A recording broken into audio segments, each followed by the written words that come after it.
Sir. हम लोग बात कर रहे हैं रेडियो एक्टिविटी की, ठीक है। रेडियो एक्टिविटी,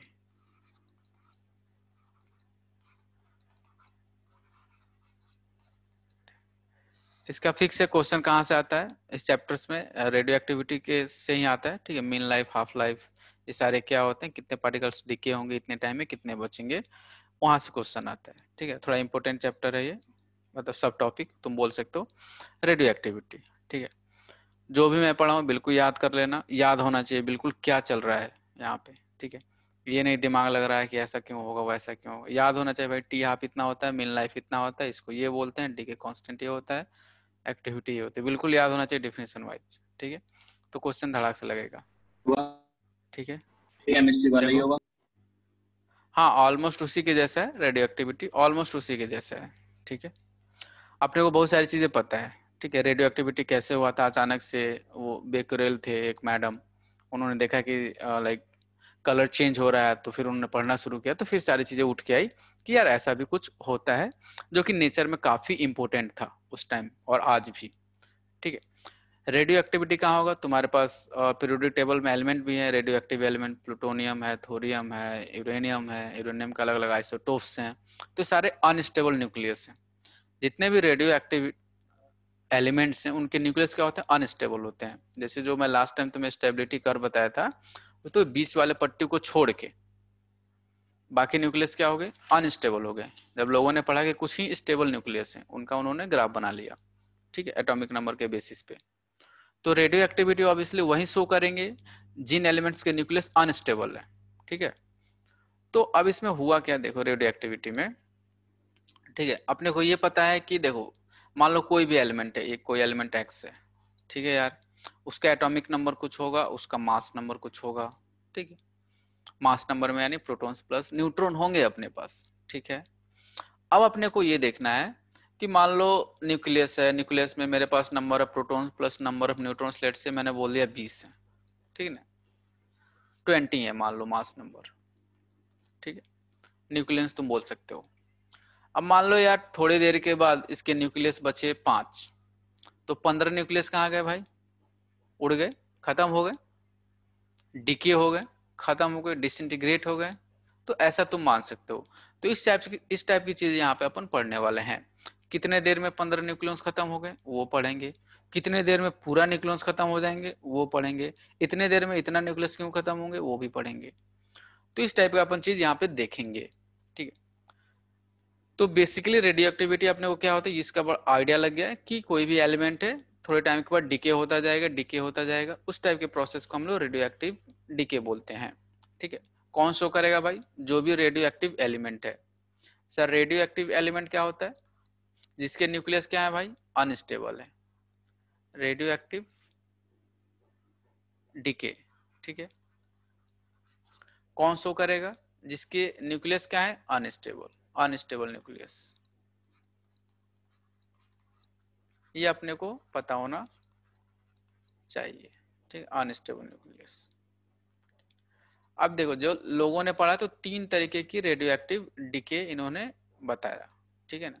अगर मैं रेडियो एक्टिव डिके लिख दूं तो 3 तरीके की डिके लोगों ने बताया, ठीक है ना, रेडियो एक्टिव डिके 3 तरीके की।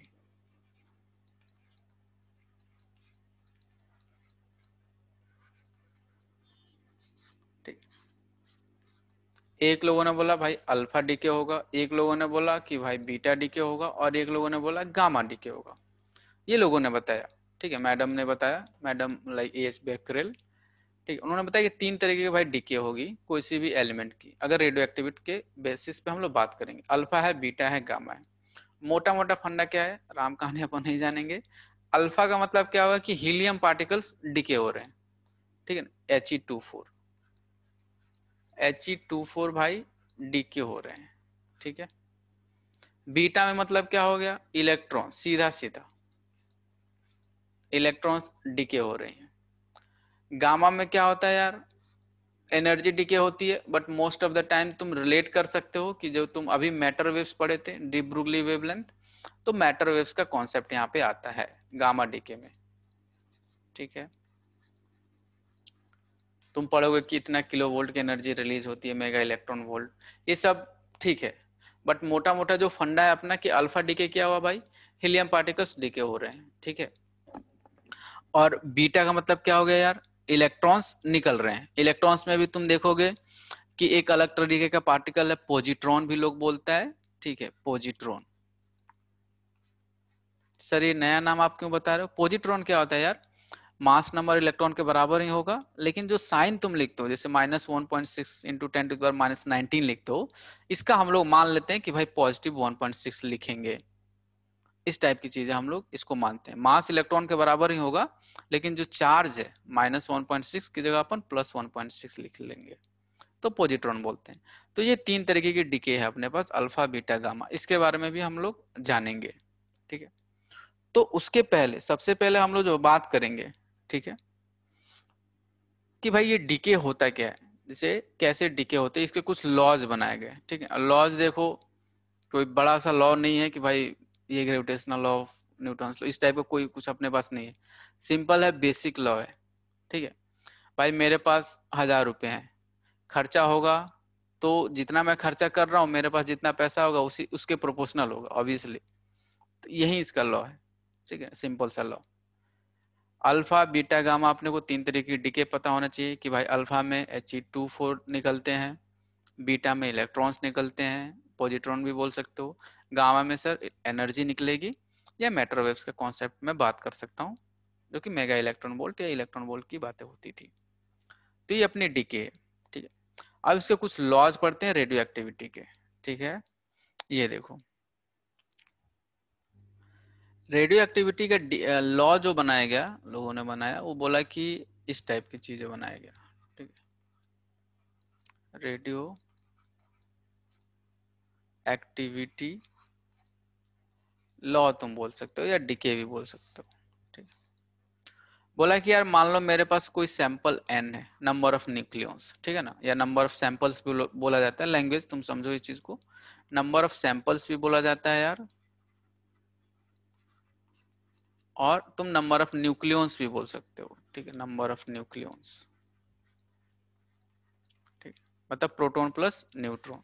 कुछ लोग नंबर ऑफ न्यूक्लियस भी बोलते हैं, तो ये भी अपन बोल सकते हैं, इसमें लाइक कोई बड़ी बात नहीं है। तो मेरे पास नंबर ऑफ सैंपल्स क्या था, n था, ठीक है, मेरे पास।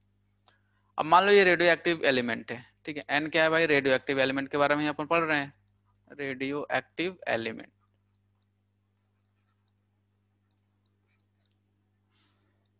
थोड़े टाइम के बाद उसमें से कुछ खत्म हो गए भाई, डीके हो गए, डिसइंटीग्रेट हो गए, बर्बाद हो गए, मतलब बर्बाद नहीं, मतलब उड़ गए, ऐसा मानो सिंपल भाषा में।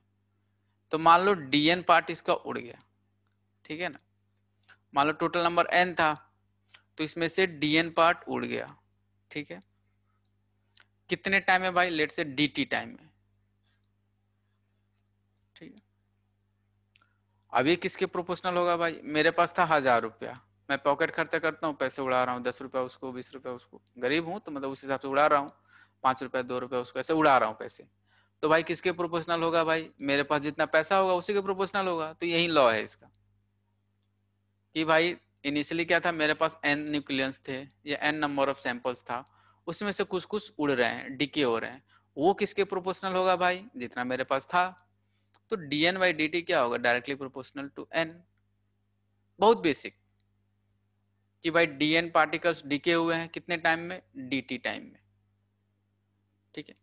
ये इसका लॉ है। अब dn बाई dt को तुम भूल जाओगे तो तुम इसको लिख सकते हो अपने लैंग्वेज में कि नंबर ऑफ पार्टिकल्स या number of samples decay in time interval of dt। इस बात को तुम लिख सकते हो कि dn बाई dt का मतलब क्या हो गया भाई, कि dn पार्टिकल्स डिके हुए हैं dt टाइम में, खत्म, ठीक है ना। इस चीज को तुम लिख सकते हो कि dn पार्टिकल्स डिके हुए हैं dt टाइम में,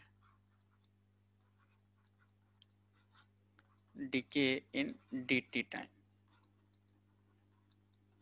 ठीक है। अब लोगों ने बोला कि भाई dn बाई dt का ये कांस्टेंट ऑफ प्रोपोर्शनलिटी हटाओ, तो लोगों ने हटा दिया। तो यहाँ पे लाए एक लैम्डा और बोला n। भाई ये लैम्डा क्या है, वेवलेंथ नहीं है, लैम्डा को एक कांस्टेंट बनाया गया, ठीक है, लैम्डा को बनाया गया कांस्टेंट, और इसका नाम क्या रखा गया, डीके कांस्टेंट। ठीक है, कांस्टेंट की जगह इसका नाम लोगों ने रख दिया डीके कांस्टेंट, डीके कांस्टेंट। इसका दूसरा भी नाम है डिसइंटीग्रेशन कांस्टेंट, डिसइंटीग्रेशन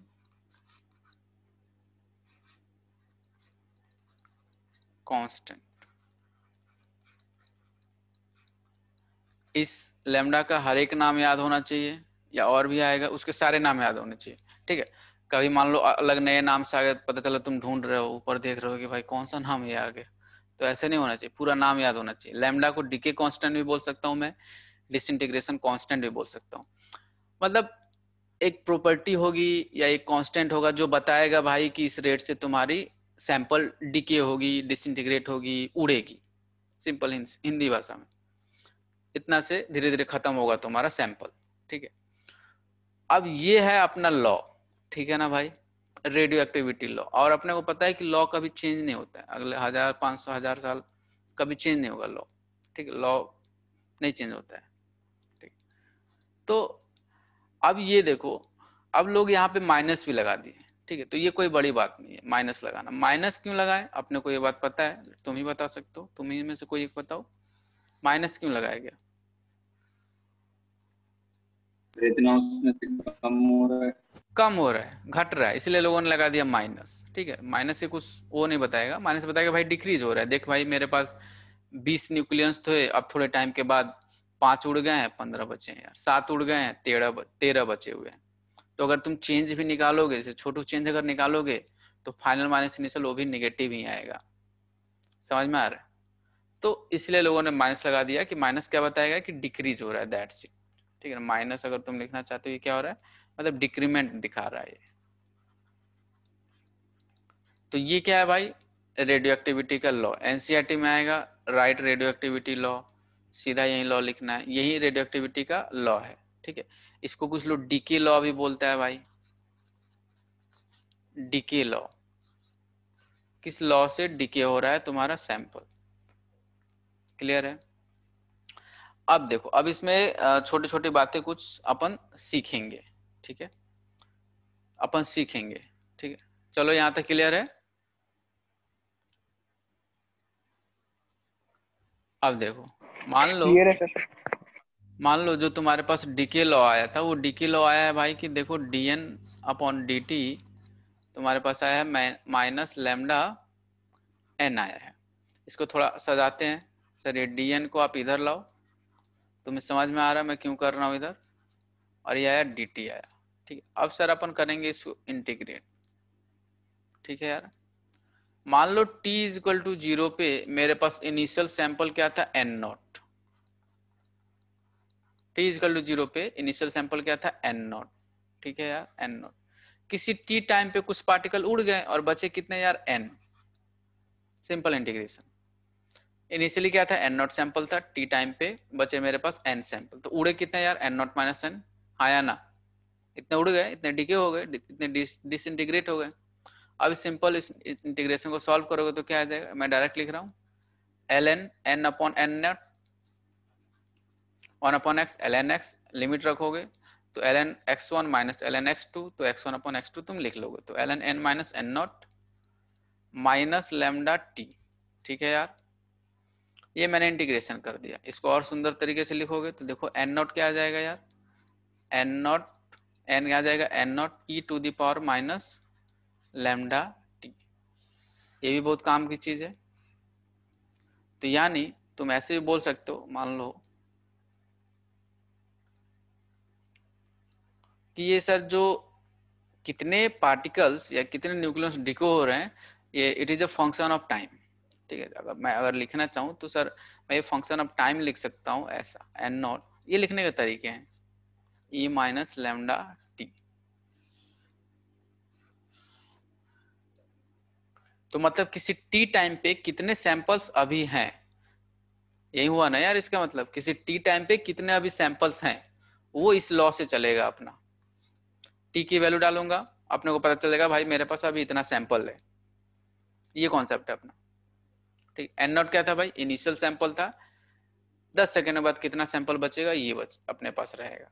ठीक है, अगर कोई पूछ रहा है भाई कितना डीके हो गए, कितने उड़ गए, कितने डिसइंटीग्रेट हो गए, तो फाइनल माइनस इनिशियल करोगे, अपने को पता चल जाएगा भाई इतने पार्टिकल्स उड़े हैं, इतने मोल्स, इतने न्यूक्लियस उड़ गए।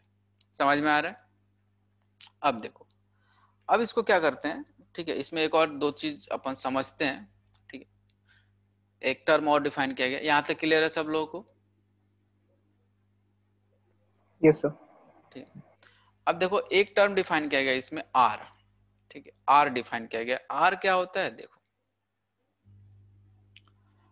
आर के भी बहुत अलग अलग नाम है, ये भी याद होना चाहिए। आर, इसको हम लोग बोलते हैं एक्टिविटी भी बोला जाता है आर को। ठीक है यार, एक्टिविटी बोला जाता है, इसका और भी नाम है rate of disintegration, rate of disintegration.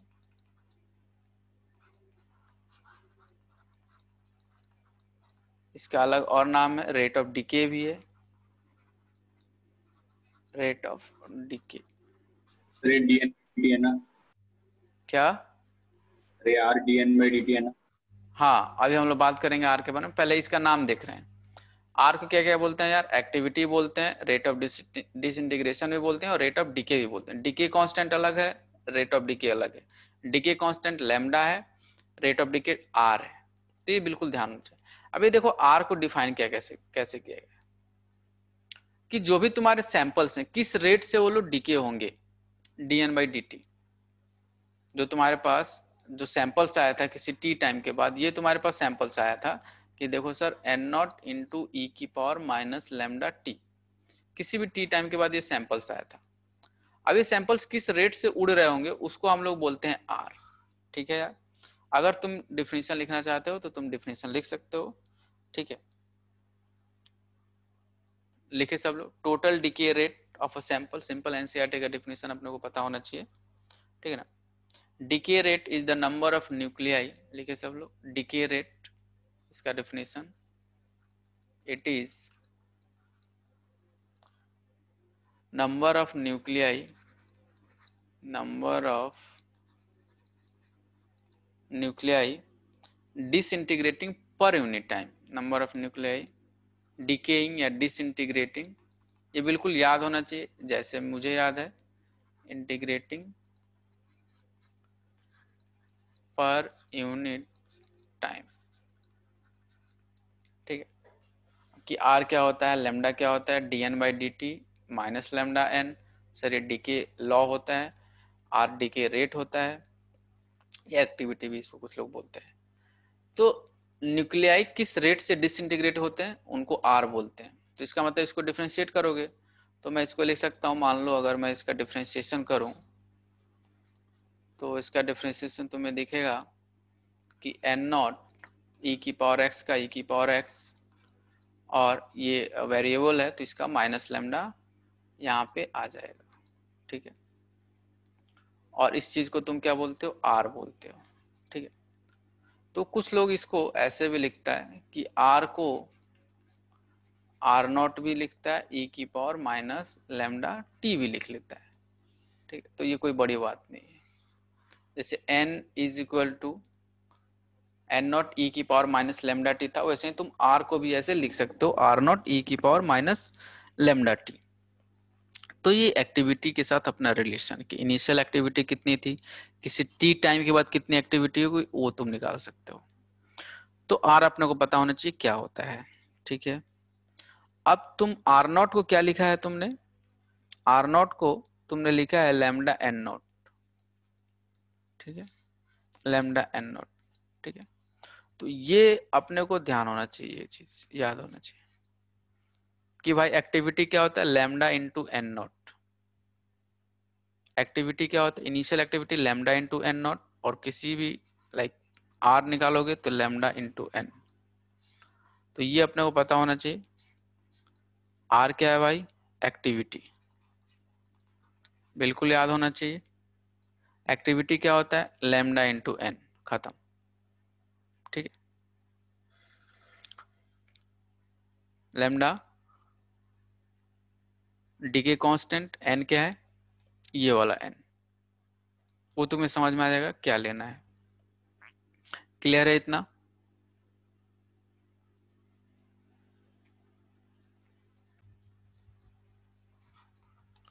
Unit के बारे में बात करते हैं, ठीक है ना। देखो दो यूनिट है इसके पास, एक है बैक्यूरल RELL, ठीक है, स्पेलिंग देख लेना, मे भी गलत हो सकता है, ठीक है। इसको ऐसे हम लोग डिनोट करते हैं BQ, ठीक है। तो 1 BQ जो डिफाइन किया गया है, 1 डिसइंटीग्रेशन पर सेकेंड, 1 डीके पर सेकेंड, ये अलग अलग यूनिट है। 1 डिसइंटीग्रेशन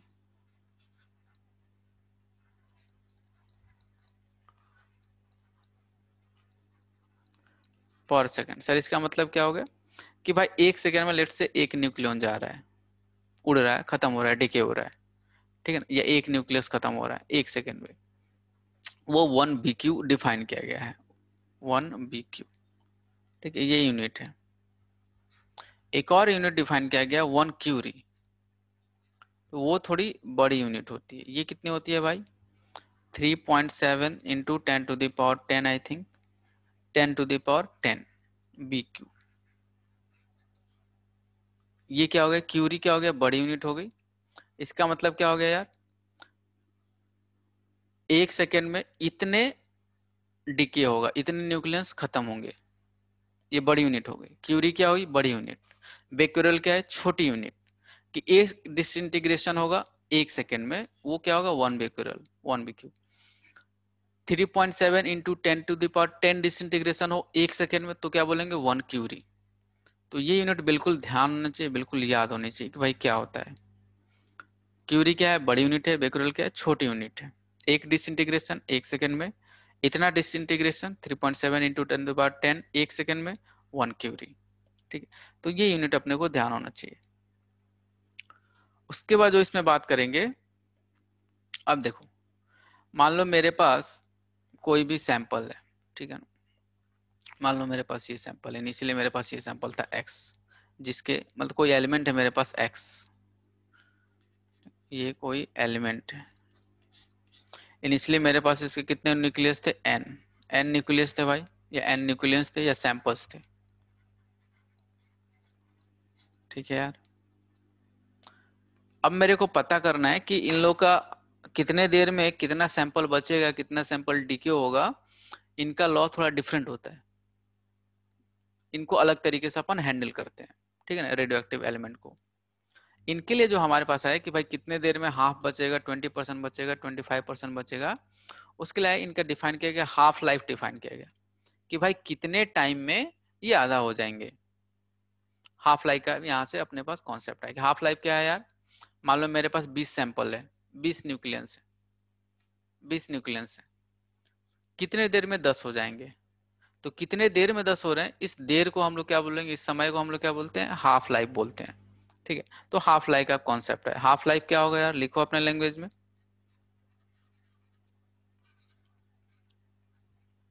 ठीक है। Time taken to reduce the sample, reduce to half of its sample, ऐसा लिख सकते हो। टाइम टेकन या time required, time taken by sample to reduce to its half value,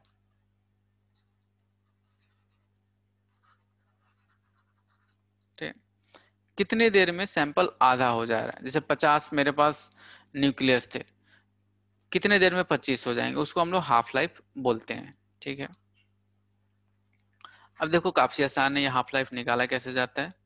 यहाँ पे देखो, मान लो तुम्हारे पास जो न्यूक्लियस आया था किसी टी टाइम में, न्यूक्लियस जो बचे हुए थे वो इतना बचे हुए थे किसी टी टाइम में, कि n0 e⁻ टी बचे हुए थे। तो मान लो किसी t is equal to T half, मान लो कि सर ऐसे हाफ लाइफ में अपने पास सैंपल्स कितने हो जाएंगे भाई? n0/2, सही बात है। इसी को तुम हाफ लाइफ बोलोगे कि अपना सैंपल जो इनिशियल था उसका आधा हो जाए। तो मान लो तुम वैल्यू रखोगे तो क्या तुम्हें दिखेगा? n0/2, और मान लो इसको n0 और e⁻ और इसको t हाफ बोल लो, कुछ लोग इसको एक्स भी बोल लेता है, कोई दिक्कत नहीं है, कुछ भी बोल सकते हो। तो मान लो ये खत्म हो गया, ठीक है, ये 2 की पावर -1 आ गया। ठीक है यार, ये थोड़ा सा मैथ में कर रहा हूँ तुम्हारे लिए, हालांकि नहीं करना चाहिए मुझे। ये आ गया, ठीक है, इसमें लॉग ले लो, ln ले लो, तो देखो ये माइनस माइनस कैंसिल आ जाएगा, जब ln से बाहर आएगा तो तुम डायरेक्टली ln2 लिख लेता हूँ मैं, और ये हो जाएगा लैम्डा ln e हो जाएगा, और टी हाफ भी बाहर ही रहेगा, लैम्डा टी हाफ और ln e, तो ये अपने पास आ जाएगा, अपने पास आएगा लैम्डा टी हाफ और ln e, ये 1 आ जाएगा, तो यहाँ से टी हाफ तुम्हें दिख जाएगा। हाफ लाइफ कितना आएगा भाई, ln2 अपन लैम्डा, ln2 अपने को पता है 0.693 अपन लैम्डा। तो ये अपने को ध्यान होना चाहिए बिल्कुल कि टी हाफ कितना होता है यार, 0.693 अपन लैम्डा, ये अपने को पता होना चाहिए। ये टी हाफ क्या है सर, कितने देर में सैंपल आधा बचेगा, वो टी हाफ होता है। कांस्टेंट वैल्यू है 0.693 अपन लैम्डा, लैम्डा क्या है तुमने देखा अभी, डीके कांस्टेंट, ठीक है ना, जो आया था अपना लॉ से आया था, जो डीके लॉ था, dn/dt is equal to minus lambda n, यही है डीके लॉ। तो ये लैम्डा क्या होता था, डीके कांस्टेंट, ठीक है, तो ये ध्यान होना चाहिए अपने को, डीके कांस्टेंट, ठीक है। तो लैम्डा की वैल्यू रखोगे टी हाफ आ जाएगा, ठीक है। अब देखो, अब टी हाफ का सीन क्या है, टी हाफ का मतलब क्या हो गया कि मान लो सैंपल कभी खत्म नहीं होगा, अगर तुम सोचोगे तो देखो कैसे। मान लो मेरे पास यार इनिशियली एक्स सैंपल था, एक्स, ठीक है, चलो इस पर जेड ले लो, चलो यहीं पे देख लो, मान लो मेरे पास यार जेड सैंपल था t इक्वल टू 0 पे, ठीक है? पहले टी हाफ में क्या होगा, z/2 हो जाएगा, अगले टी हाफ में क्या होगा भाई, z/4 हो जाएगा, अगले टी हाफ में क्या होगा भाई, z/8 हो जाएगा, अगले टी हाफ में क्या होगा भाई, z/16 हो जाएगा। तो ऐसे ये बढ़ते रहेगा, हर एक हाफ लाइफ में छोटी वैल्यू होती जाएगी। अगर तुम बोलोगे किसके बाद ये खत्म होगा, तो अपने पास वो टाइम डिफाइन नहीं है, z/64 ऐसे ही 128 ऐसे ही चलता रहेगा। इसलिए बोला जाता है कि रेडियो एक्टिव एलिमेंट क्या होता है कि डिके होते रहता है, ठीक है। जैसे न्यूक्लियर अटैक होता है, तो न्यूक्लियर अटैक क्यों लोग सपोर्ट नहीं करते हैं, क्योंकि वो होता रहेगा, मतलब जब तक है अर्थ है तब तक वो डिके होता रहेगा। जैसे अगर तुम्हें ध्यान हो कि 1942 वर्ल्ड वॉर के आसपास नागासाकी हिरोशिमा पे अपना वो न्यूक्लियर बॉम्ब गिराया गया था, तो अभी भी उसका इफेक्ट है, न्यूक्लियर अटैक था वो, ठीक है ना। तो एक्टिविटी हो रही है वहां पे, रेडियो एक्टिविटी वहां पे चल रही है, डिके हो रहा है, वो कभी खत्म ही नहीं होगा। आज भी अगर तुम पढ़ते होगे लाइक आर्टिकल्स, तो आज भी वहां पे है, मतलब जीन टोटल चेंज है, जीन ही चेंज है। कोई बच्चा पैदा कर रहा है, मतलब मतलब बच्चा पैदा हो रहा है, तो लेट्स से किसी का हाथ नहीं है, एक उंगली गायब है, नाक नहीं है, एक ही कान है, ठीक है। तो इस टाइप का वहां पे चल रहा है चीजें। तो मतलब कहने का मतलब हुआ कि न्यूक्लियर चीजें, ये जो रेडियो एक्टिव है एलिमेंट्स, ये कभी खत्म नहीं होते हैं, इनका डिके चलता रहेगा हमेशा, लाइफ लॉन्ग प्रोसेस है, ठीक है। सर हाँ हाँ बताओ। सर रेडियो एक्टिविटी के साथ वो हाथ नहीं है, पैर नहीं है, वो क्या होता है मतलब? उससे क्या होता है ना यार, जैसे जीन चेंज हो जाती है, जैसे कि जेनेटिक्स ट्रेट्स जो होते हैं ना, ठीक है ना, पूरे जीन को अफेक्ट कर देती है वो, ठीक है ना। जैसे मान लो कि हार्मफुल आया, तो पूरे वहाँ के जो इन्वायरमेंट है, वो इन्वायरमेंट खत्म होने लगी है, ठीक है, धीरे धीरे करके, ठीक, मतलब डिके हो रहा है, जो भी जो उसका गैस है, बहुत सारे रहते हैं उसके अंदर, ठीक है ना। जैसे कि हार्मफुल गैसेस हैं, उसकी वजह से पूरा ट्रेट्स चेंज हो रहा है, जीन चेंज हो रहा है, ठीक है। तो जो बच्चे पैदा होते हैं, जो नेक्स्ट जनरेशन आता है, तो उसमें डिफॉल्ट मिलता है, ठीक है ना, डिफेक्ट्स उसमें देखा जाता है। फिर उससे जीन पास होगा, दूसरे जनरेशन में जाएगा, तो वहां पे भी डिफेक्ट्स आएगा। जैसे तुमने पढ़ा होगा थोड़ा बहुत बायो में, तो जीन ट्रांसफर होते रहते हैं, ठीक है ना, समझ थोड़ा गया। बहुत अगर आइडिया होगा, ट्रेट्स, कैरेक्टर। सर इसी को चेन रिएक्शन कहते हैं। हाँ, चेन रिएक्शन इसी को बोलते हैं, कि रिएक्शन चलता रहेगा कंटिन्यू, कभी खत्म नहीं होगा। तो ये हाफ लाइफ का सीन है, ठीक है, कभी खत्म नहीं होगा। तो इसको लोगों ने जब ग्राफ बनाया तो ग्राफ के थ्रू कैसे समझा, ठीक, इसमें ये नहीं होता कि भाई 20 सेकंड के बाद 10 सेकंड के बाद क्या होगा, ऐसा कुछ नहीं चलता है। हाफ लाइफ के टर्म्स में बात करते हैं। पहले हाफ लाइफ में भाई आधा हो गया, दूसरे हाफ लाइफ में 1/4 हो गया, तीसरे हाफ लाइफ में 1/8 हो गया, चौथे हाफ लाइफ में 1/16 हो गया। ऐसे हमेशा हाफ होता जाएगा इनिशियल का। तो लोगों ने जब ग्राफ बनाया तो इस टाइप का ग्राफ इन्होंने बनाया कि भाई यहाँ पे मान लो सैंपल्स हो गए, ठीक है, और ये मान लो टाइम हो गया, और यहाँ पे मान लो सैंपल्स हो गए, ठीक है, ये मान लो n, ठीक है। तो ग्राफ कैसा बनाया भाई लोगों ने, इस टाइप का ग्राफ बना कुछ, मतलब इस टाइप का, ठीक है, ठीक, कभी खत्म नहीं होगा, एक्सिस को टच नहीं करेगा, ठीक है ना, कभी भी एक्सिस को टच नहीं करेगा। पॉइंट कैसे बना सकते हो, मान लो इनिशियली यहाँ पे मान लो इस टाइप का ग्राफ आया है, तो अगर इनिशियली मान लो t इक्वल टू 0 पे मैंने लिया, तो इनिशियली बोल दिया मान लो यहाँ पे n नॉट था, ठीक है, इनिशियल सैंपल। मान लो पहले टी हाफ में, टी हाफ ही बनाया जाता है इसके लिए, तो मान लो यहाँ पे आ गया, ठीक है, फिर अगले टी हाफ में मतलब दूसरा टी हाफ, फिर तीसरा टी हाफ, ऐसे डिफाइन किया गया। ये मान लो यहाँ पे आ गया, ठीक है ना, ये थोड़ा ग्राफ डिफरेंस आ गया ज्यादा। तो मान लो अगर ये n0/2 आ गया, तो ये कितना हो जाएगा यार, n0/4 हो जाएगा। फिर मान लो ये तुम्हारा तीसरा टी हाफ है यार, तो ये मान लो यहाँ पे आ गया, तो इसको मान लो n0/8 बोल लोगे, ठीक है ना, तो ऐसे चलेगा। ये मान लो चौथा तुम्हारा टी हाफ आ गया, ठीक है, तो इसके कोरस्पॉन्डिंग मान लो ये आ गया, तो इसके कोरस्पॉन्डिंग मान लो ये आ गया, तो ये मान लो n0/16 आ गया। तो ये ऐसे चलेगा, कभी खत्म नहीं होगा, ठीक है ना। तो ये ग्राफ अपने को ध्यान रखना पड़ेगा। अपने को दिख रहा है कि यार ये देखो एक्सपोनेंशियल डिके हो रही है चीजें ये, ठीक है ना, तो कभी खत्म नहीं होता ये, ठीक है ना। तो ये डिके का और टाइम एक्सिस का एक ग्राफ होता है, ठीक है ना, मतलब एक्सपोनेंशियल डिके इसको तुम बता सकते हो, सर एवरेज लाइफ क्या होता है? ठीक है।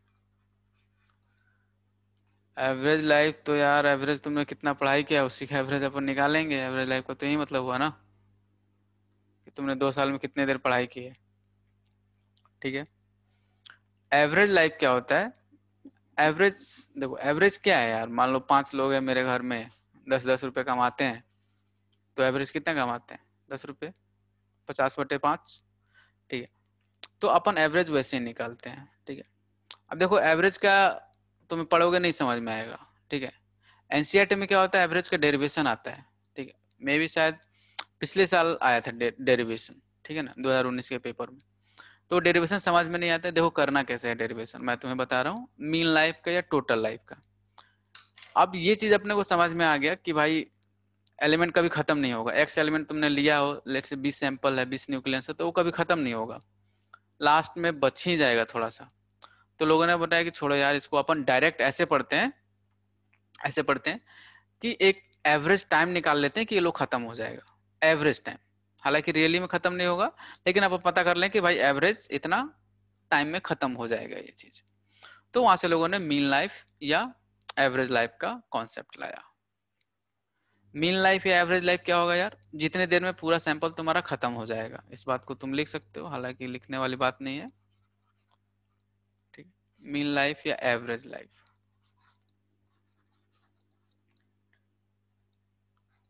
क्या है भाई, जितनी देर में सैंपल खत्म हो जाए, ठीक है ना। टाइम टेकन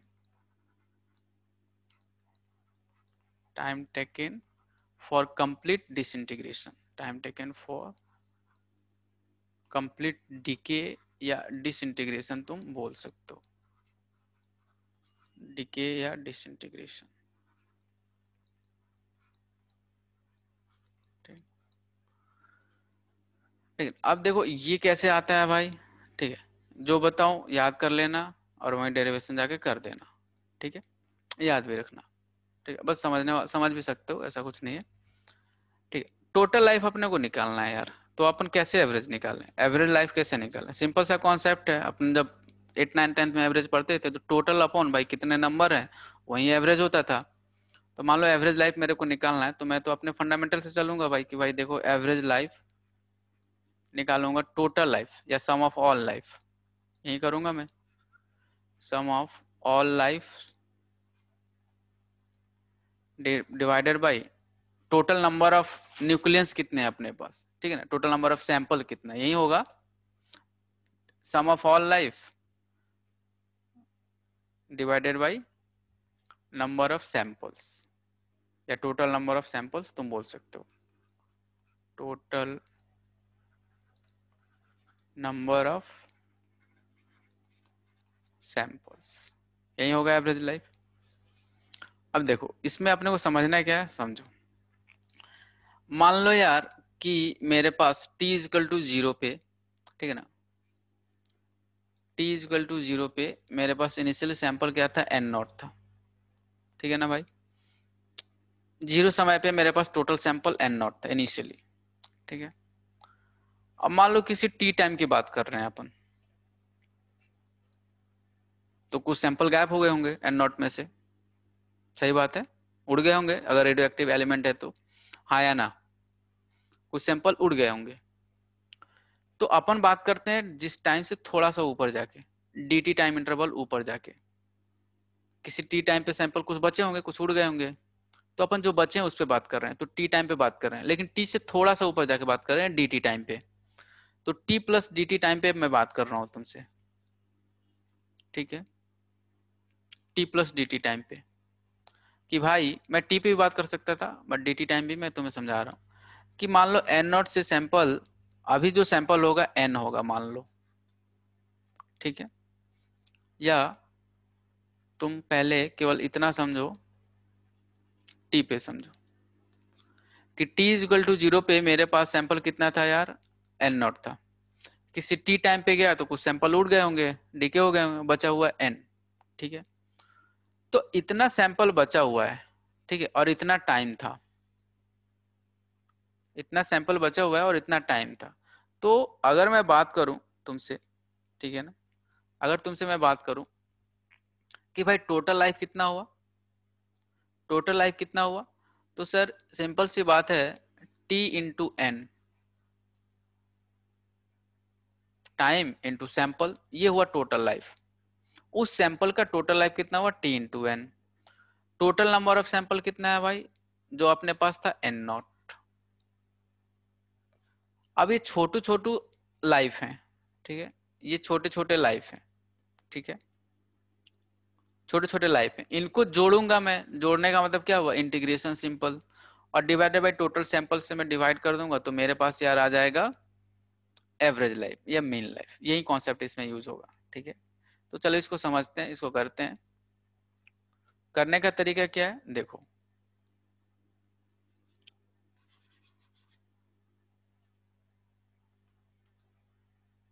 करने का तरीका ये है कि सर t से थोड़ा सा ऊपर जाके मैं बात करता हूँ t प्लस dt टाइम में, तो इसके पास सैंपल अभी बचे होंगे लेट से dn, ठीक है, इसके पास सैंपल बचे होंगे dn।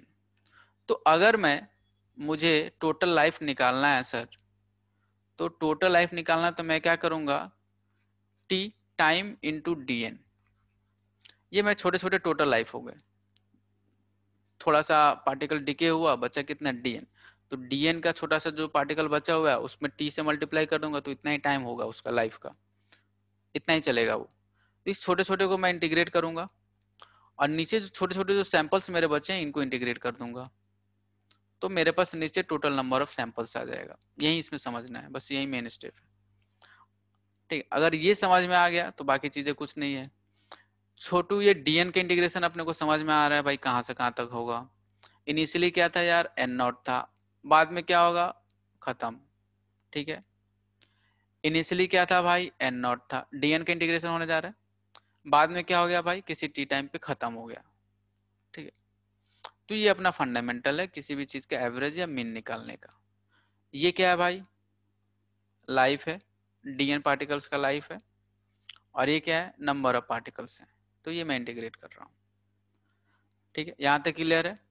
अब इसमें क्या है, अब इसमें आप एक दो अपन थोड़ा यूज करेंगे लॉ को और फिर अपन चीजें इंटीग्रेट कर लेंगे। लॉ मेरा क्या था, जो डीके लॉ था वो डीके लॉ बोलता था, डीके लॉ क्या बोल रहा था यार, डीके लॉ बोल रहा था कि देखो सर dn बाई dt जब आप करोगे तो ये होता है माइनस का लैम्डा इंटू एन। ठीक है, तो यहाँ से मैं dn की वैल्यू यूज करूंगा। तो देखो अगर मैं dn की वैल्यू अगर आप यूज करोगे सर तो ये जाएगा इंटीग्रेशन में t, यहाँ से dn की वैल्यू लिख रहा हूँ तो लैम्डा n, ठीक है ना, क्या है t, और dn की वैल्यू लैम्डा n और dt। ठीक है यार, और ये माइनस रहेगा यहाँ पे माइनस।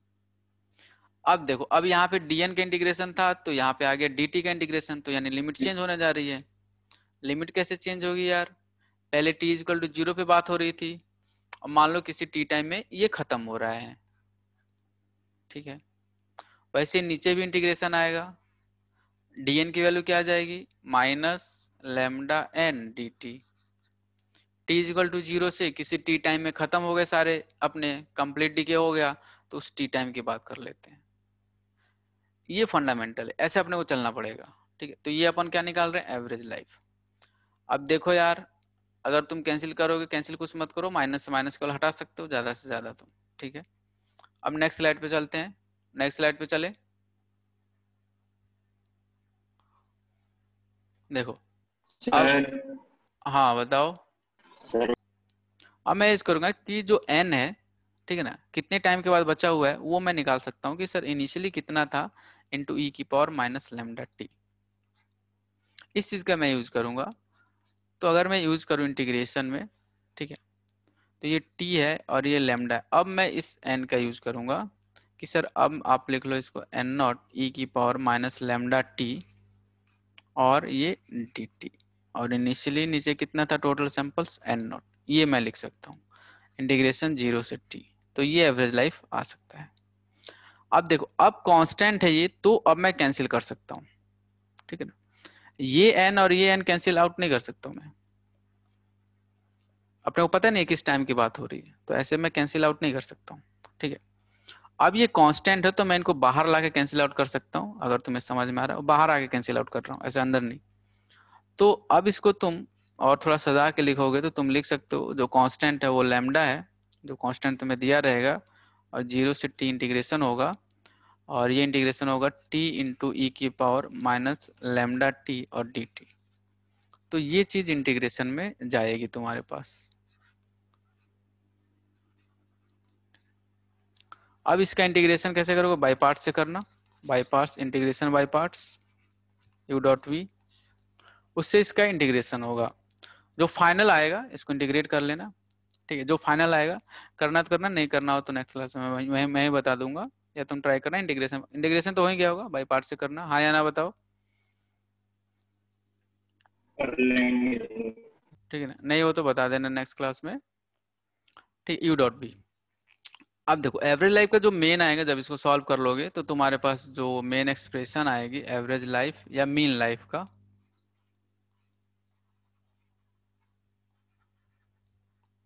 वो आता है 1/λ। ठीक है, ये बिल्कुल याद होना चाहिए यार,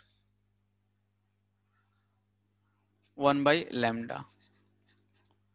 ठीक, लैम्डा क्या हुआ, decay constant, disintegration constant. Decay rate अलग है भाई, एक्टिविटी अलग है, वो आर है, ये है। और लैम्डा क्या है, डीके कांस्टेंट।